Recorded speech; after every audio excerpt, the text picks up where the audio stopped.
Hey, it's time for the coffee chat with Chan on this Wednesday morning. Grab your cup. Let's get to it. And I feel like I have to do this again this morning because I'm talking politics. So, just another reminder today, just because you don't like something doesn't mean it's not true. So, we all know that Kamala Harris got into the presidential election race a little bit late. We don't need to get into why she did, but whatever. We all know that is a fact. So, in the last couple of days, she's come out with more on her stance on different policy measures. It was one of the things that a lot of people, especially people online, were critiquing her about or criticizing her about because, well, even though we know Kamala Harris, we didn't really know where she stood on a lot of policy measures. So, on Friday, in a speech, she actually laid out some of her policies. So, let's get into it.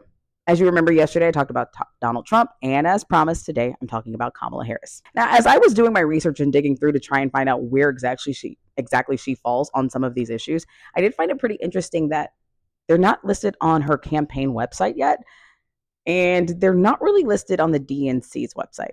Now, the DNC does have their agenda listed with different policies that they would like to implement and ones they would like to continue, but it doesn't really mention Kamala Harris yet. Now, I know the Democratic National Convention is going on right now and is getting ready to wrap up, so perhaps that will be updated as of this air date.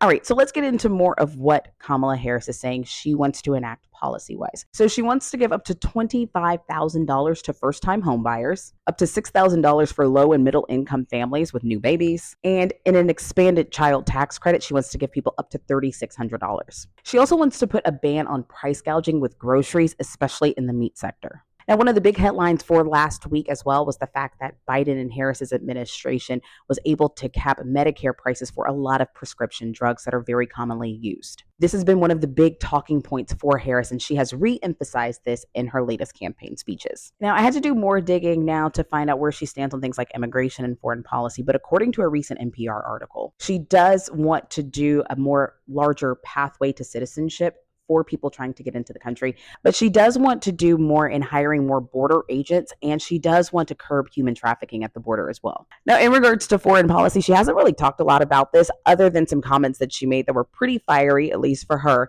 after Prime Minister of Israel, Benjamin Netanyahu, visited Washington, D.C. last month. Now, as always, I will be linking my source material in the comments section where you can find all of this breakdown, including the NPR article that lists a lot more of her policy. They've been actually tracking some of her speeches for the last several years. Now, the first presidential debate will be on September 10th. That it will be the first time that we actually see Donald Trump and Kamala Harris questioned on their potential policies, where they stand on the issues. It'll be incredibly interesting to see what comes out of that.